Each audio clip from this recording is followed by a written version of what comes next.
The following is a Kingfisher Media production.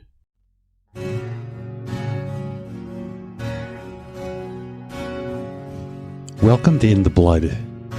We celebrate the value of the shared experience. We believe that when communication comes from the heart, it offers validation to those who might otherwise feel alone. It also gives permission for others to do the same. Together we're strong. Together we can stop being statistics for pain and sorrow. Together we can start the healing process. I'm AC Fisher, and with me as always is my co-host Jason Moore. Today's guest is no stranger to pain. That being said, she hasn't let that pain stop her. She's a true advocate for healing, for moving on, for forgiveness of others and of self. Please welcome the one and only Kreed Revere. Thank you, AC. I am super excited to be here. I have a podcast that I started about 3 months ago now called The Estranged Heart, and I'm working on trying to rebuild relationships in healthy ways between estranged parents and estranged adult children. So I guess we're the competition then. Yeah. I don't think there's any competition. And there's lots of work to be done, so we're all needed.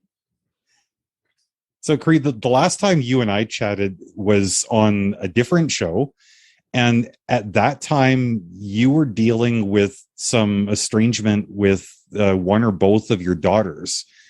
My understanding is that that is no longer the case, which is kind of exciting. You want to tell us a little bit about what's happened between then and now? Yeah, I think we last talked about a year ago, and I had been reconciled with both of my daughters, and I had been formally estranged from both of them. When we last talked, we had been reconciled, had been working on that, I guess about 3 years at that point, having been reconciled. And we had not ever had a discussion about why the estrangement occurred, the reasons why we came back together or anything along those lines. And since then, we've had that conversation, and that's been just recently, within the last month and a half. Oh, wow. Yeah. So with a big conversation like that looming, how do you go about starting talks with these people that mean so much to you, where the communication has broken down? Well, it's interesting because when I had been reconciled with them for about 3 years, about 4 years by the time this conversation happened. And it was, again, we had not talked about it. So it was really relationships that was superficial. We didn't really get into a lot of deep discussions about anything in life. I still felt like I was walking on eggshells and making sure that I didn't, do something that would trigger potentially another estrangement kind of thing. And in the midst of all of this, I facilitate a couple of support groups for estranged parents, estranged moms, and had been working in that, decided to start the podcast. And it was actually through our last conversation that we had on a different show and my podcast that my youngest daughter listened to. And it was from those that she got in contact with me and said, I think the three of us need to sit down and have a talk and clear the air and get some things straight. I think there's been some miscommunication and hopefully be able to heal from that. And so that's kind of how it all came together. There really wasn't a time that either of the girls said, just on their own without that prompting of shows about the podcast about estrangement to have said, look, can we talk about this? It was through my storytelling on these shows that brought it all to light, so to speak. Oh, That's fantastic. It's nice to see shows like this actually coming full circle and doing what you intended Yes. them to do, especially for yourself. Yes, exactly. Exactly. It was, when I started the podcast for me, um, it was not with the intention of ever having that discussion with my girls. It had nothing to do with me. It was solely to help others and to help other moms to not feel so alone. Hopefully to be able to deal with getting estranged adult children into the conversation with the parents and to start bringing people together instead of them being so separated, right? Because a lot of the podcasts that I know about and have some awareness of, a lot of those are either for estranged parents or estranged adult children. And I wanted to bring that together, hopefully to have conversations around both of those. And so it had nothing to do with me per se and my personal estrangement journey and experience. So it was really, it was interesting to see it evolve, and having my daughter and me being vulnerable, because I'm very real on my show. I'm very open. I'm very honest. I'm very emotional. And I have told my story as honestly as I can possibly tell it. And then to have them react in a positive way to that was just phenomenal. One of the things that struck me about you immediately, the first time we talked, is how, well, I guess, first of all, how authentic you are, how transparent, but at the same time, it's easy for a lot of people to be transparent and authentic when describing their pain, which I think you did an extremely effective job at, but you didn't leave it there. You were so, like, not just open to, but like almost eager to take personal responsibility for your role in things. You acknowledged where the seeds of communication breakdown and misunderstanding may have been planted by you. I have to wonder, I don't have any experience as an estranged parent. I do have experience as an estranged child, so I understand this us versus them kind of dynamic that develops online, right? But I almost wonder, like, if I was going to put myself in the position of your daughters, like, if this personal ownership was a big factor in opening up the lines of communication. I think it was. There is a piece that for my daughters, they've been there is a part of them that is a little hesitant, but I've just put it all out there, so to speak. But I do think that they understand on one level that they almost got a clearer, more honest picture of mom, because I wasn't filtering things for them, for their ears or for their heart. I was just telling my story. And I think that them seeing that honesty and me taking responsibility for my part in estrangement, because I think it's my belief that all of us play a part in our estrangement stories. And accepting that and taking the responsibility for my part in that, I think was a big piece of that for them. I think if I had not, I don't believe that we would have ever had that conversation and been healthy and happy as we are now. I would like to add something here. I find it very impressive and very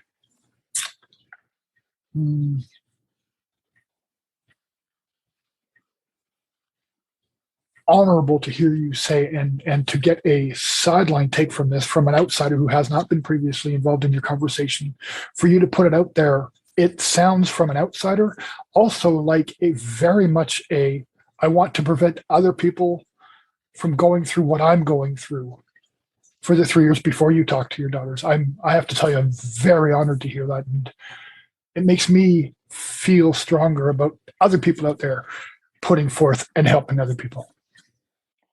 That's That's off the to you. biggest piece to this for me is helping others. Because when I went through my estrangement, I knew nothing about estrangement. I didn't even know the term estrangement, and I was just I felt so alone and not knowing where to go. I'm naturally a curious person, and inquisitive, and wanting to learn, lifelong learner. And so I was like, I don't understand this. Why is this happening? How can we fix this? Right. That was my next mode. Mhm. And so I get where people are in that place. Right. And please don't one of the things I talk about on my show all the time is, please don't mistake my compassion and honesty, and that things are good now. There was once a time when it was not good.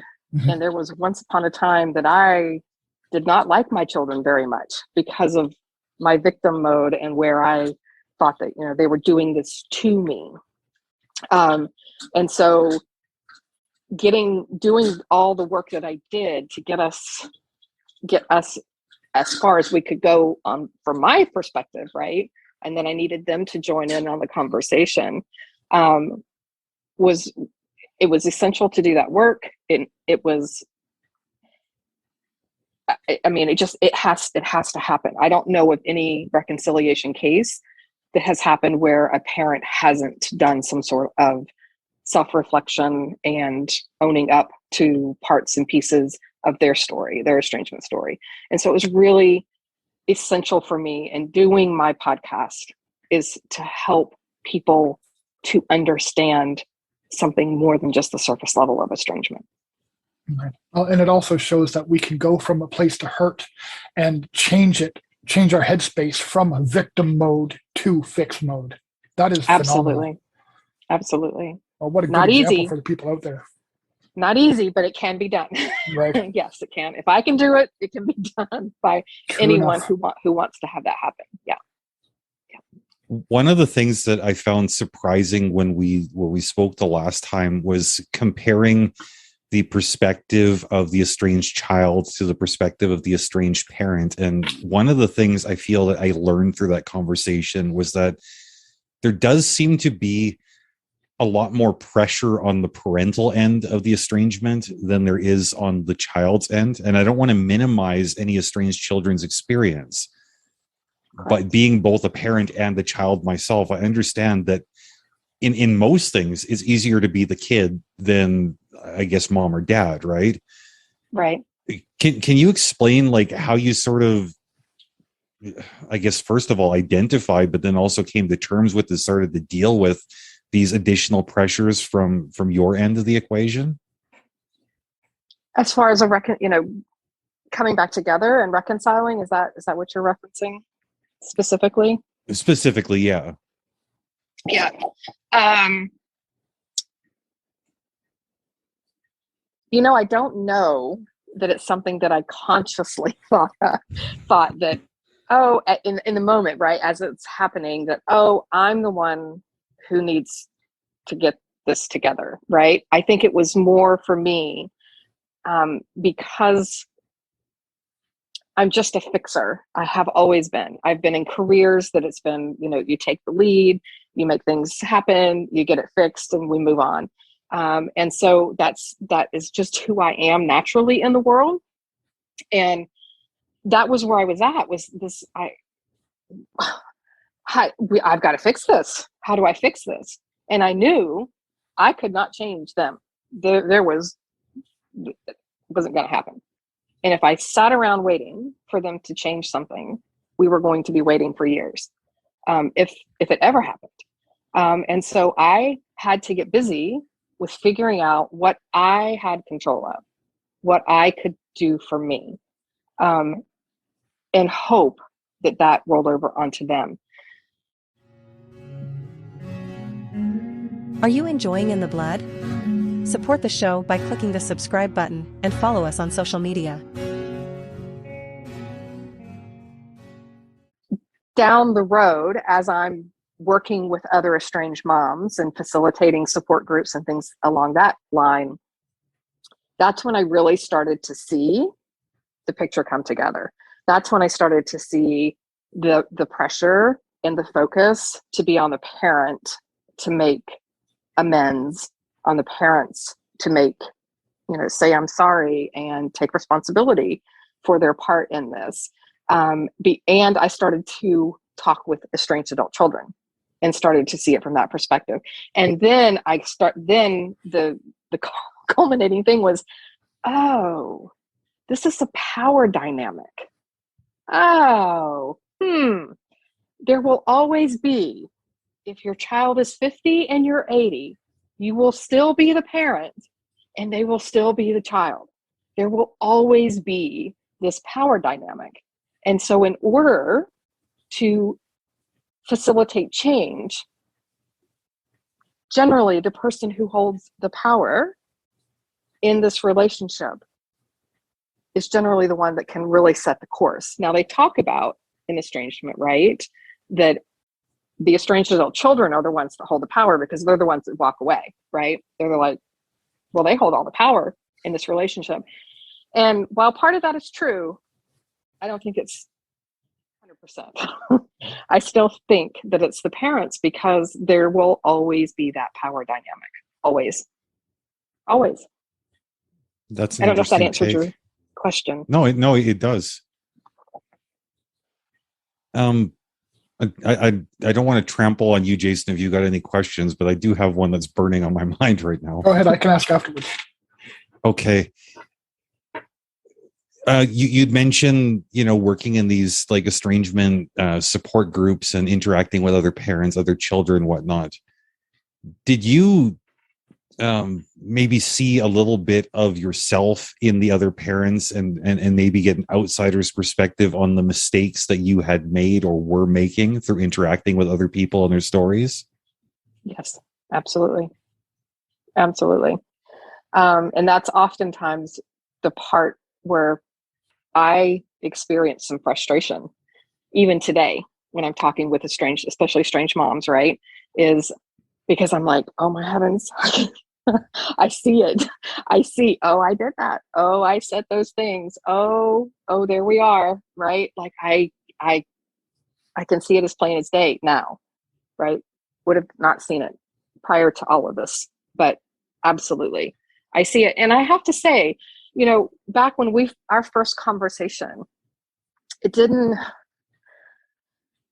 so amazing to me how we as human beings can be in the middle of something and cannot see the forest for the trees, right? Because we're smack dab in the middle of it. And we step out and we can see someone else doing the exact same thing. And we're like, oh, don't do that. But we can't see it ourselves. Or we can't say, oh, that happened to me too. So with our last conversation, it had not occurred to me, oh, I've had my own estrangements with my mom. Like, yeah. How did I miss how did I miss that, right? So the more that I've delved into that, the more that I can see everything from both sides. Now, I'm right smack in the middle of it. I can see it from the parents' perspective. I can see it from the kids' perspective. And it just affords me what I feel like is just this very unique position to be in, to be able to relate to both sides. And that's just astounding to me that I've missed that all of these years, thinking here I was, this rosy child, right? That wasn't the case. I said and did a lot of the things that my own children said and did to me. So there you have it. Very cool.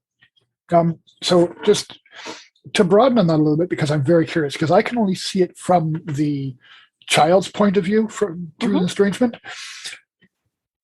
And though I agree and kind of disagree, because again, I'm only seeing it from a single perspective. You can see it now as a child and an adult. But was there an aha moment that said to you, oh, wait a second, I don't have to be a victim, and change your victimized headset or headspace? Again, I don't know that it was that literal and that with a conscious awareness around that. Okay. It got to a place for me where I was I was tired of being tired. I was tired of remaining in pain. Mm. And that's when I was like, I can't, and I've talked about this before in other interviews that I've done. I got to the place where I had said, I have to figure out a way out of this, whether my children are in my life or not. I cannot remain in this place of misery and pain and not wanting to be active in life and all of those things. And if it brings me back to my children, then fabulous and wonderful. And I hope that that's what happens. But if it doesn't, I have to continue on with my life. I cannot stay here in this place. So it was, but it wasn't. It wasn't that consciousness of, I got to do something different here because I'm playing the victim here. I didn't have that awareness. I don't know if that answers your question. Oh, absolutely. It sounds like a part of the equation was forgiveness of self and forgiveness of past actions. Did you struggle with that in the sense of feeling like maybe I don't deserve to forgive me? I struggled with that a lot, a lot. It really, and I know that we talked about this the last time, was my regrets, right? My regrets just absolutely took me under for a very, very long time. You know, I got to this place where I didn't want to feel the pain that I was feeling from estrangement, and then got myself into therapy. And when I started working on that in therapy, then I was like, oh my God, now I'm seeing all these things that I did and said to my kids and all the damage I had done. And now I've got this crap load of regrets that I've got to deal with. Now what? How do I get beyond that? And so that's when the self-forgiveness started to come into play. And that was really a very, very slow process for me, because I felt like on some level I needed to be punished for the pain that I caused my children. I really did. I felt that on a visceral level, that I kept saying to myself, what parent would do this? And I had to say that first before I could work through and get to the place where I was able to finally forgive myself and say, I did the best that I could at the time with the knowledge that I had. I had no idea that I was, and I certainly wasn't intentionally harming my children. I had no idea at the time. And that's when the forgiveness started to come in, when I could get in touch with that piece. Hmm. No, and as everybody knows, when it comes to punishing ourselves as parents, that self-deprecation hits very hard. It is. Nobody can do worse to us than we can do to ourselves. Yeah, absolutely. Yeah. And that it was really super hard. I mean, my girls have struggled with a lot of things in life because of how I parented them. And I've talked a lot about if I had one do-over in life, just one, it would be to change the way that I parented my children. Without a doubt. Yeah. Do you feel, or maybe they've expressed, but do you feel that they have forgiven you for these things? They've expressed that they have, and I feel blessed that they've given me that gift to tell me that they have forgiven me. But even with that, there's still remaining bits and pieces of that regret that I still carry. Mm-hmm. It just is a piece. It's just a piece of it. And it's something that I've learned to live with and not allow it to take me under like it used to. It used to just, it was bad for a long time. And I don't allow it to take me there anymore. I recognize it when it comes up.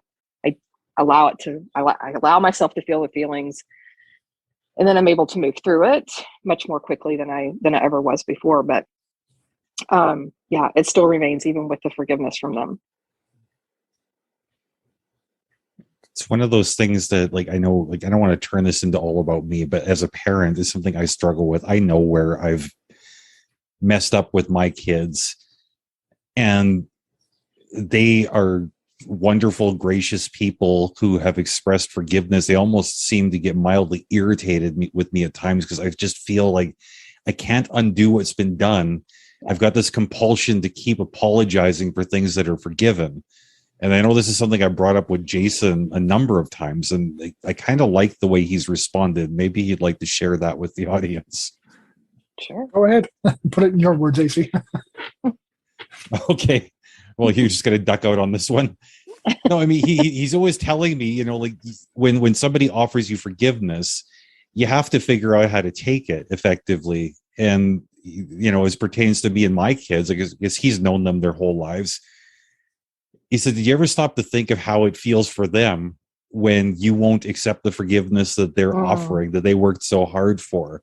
It's almost like you're doing additional new damage in not figuring out how to accept the forgiveness and apply it to yourself. I don't know if that's at all helpful for you or to anybody who's listening, but I mean, it meant the world to me to hear that. Yeah, he's right. He's right. It is. You know, when your kids tell you over and over and over again, you know, Mom, it's okay. Like my oldest one, you know, I was a very young mom. I was 18 when I had my first daughter. And so she has told me on multiple occasions now, Mom, you were a kid yourself. It's okay. Like, it's okay, you know? Still, it hurts, right? To know that we've hurt our children. At the same time, think about when we offer forgiveness for someone, right? Or we tell someone, you don't have to apologize. It's okay. Sincerely, it's okay. And they go, oh no, but, and you're like, oh my God, please stop. Like, you know, you get frustrated. And so I imagine that's just how it is for the kids, right? And they're like, just let's move on from here. We adults, the parents are the ones that usually have to, you know, they have to be told multiple times to be able to move on and get on with life instead of sitting in that place in what I call the wagon of regret. I'm just, as this addition, I guess, I got very lucky that I learned from my anguish, I guess, with my parents. I learned that I never wanted to do that to my children. It was really driven in my head, and I got very lucky that I got that insight early, because I made myself go single for 8 years. Though there were a carousel of reasons, one of the big things was I never wanted to create a situation between myself and my kids that I have with my parents, had with my parents. So I got just 100% pure luck where I was able to realize it because of a conversation I had with, partially with AC, but other people as well, pointing out before I got there, this is where it is. So I'd also like people to realize that sometimes there are opportunities for us to open our minds and get to that point before it becomes an estranged issue. Look at yourself and say, what am I doing now? Is this going a certain way, and is there something I can do about it as well? Right.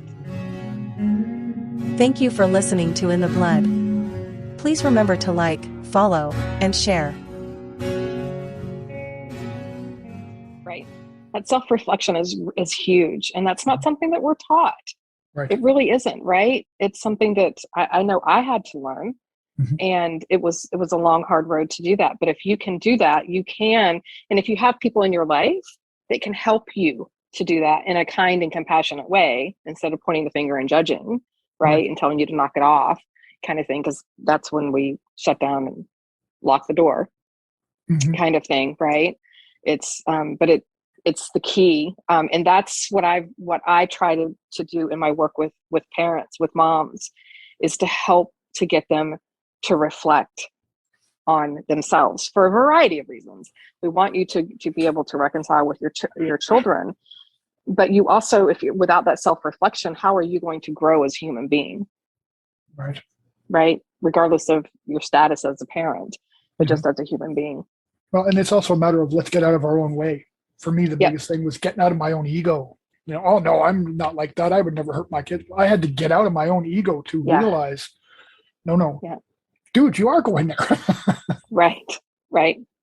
Absolutely. Yeah. So a lot of the stuff you're talking about, I mean, I should say things that we're talking about, these aren't things that are limited to like parents and kids. It's like, I think any of our platonic or even romantic relationships could benefit from like a healthy dose of introspection and Yes. personal ownership. I mean, Jason and I are one of our central philosophies. We've got a little bit more crass way of wording it, but the flowery version is that taking responsibility is a more effective endeavor than assigning blame. Yes. And I feel like, that's one point where we've all agreed on and we've all had success with. Mm-hmm. Mm-hmm. Do you have any maybe advice for somebody who's struggling to adopt that? When I talk with estranged moms about that, is I think that there's a fear, right? There's a fear of acknowledging the hurts that we've doled out in our lifetime. I think that, and I think for women especially, it's really hard. There's this cultural thing that says, as a mom, as a woman, you don't hurt, you don't inflict pain. You're supposed to be this docile, nurturing person all the time. And so to think of ourselves as having hurt someone, and especially our children, then it's this really scary place to go. And so what I try to encourage them to do is to start with something that doesn't have the emotional attachment, right? Something that's very benign, so to speak. Maybe a casual acquaintance and friendship type thing. I ask them to start there before they delve into those close and intimate relationships, because that's really hard. It's hard for a lot of people. It's not something that we're taught to do. I didn't know how to do it. Therapy is the one that taught me how to do it. I just didn't know. And when we are triggered the way that we get triggered in intimate and close relationships, whether that's friendship, romantic, or parent-child, it's very difficult to do if you've never done it before. Right. That introspection and that I got to look in the mirror moment, Mm-hmm. that can be very daunting. Yes. Yeah, it is. It's scary. It is really, really, really scary. But it's the key. It's the key. It really is. I have. It's interesting because I've met obviously many mothers, especially through this podcast now of mine, that have reached out to me, and we've met and talked and shared stories and things like along those lines. And the ones that do the self-reflection are the most amazing things for me to witness. It is just unbelievably wild to watch a mother reflect, not beat herself up, accept her part in it, and say, I want to know more. I want to learn more about how I can be a better person and a better parent.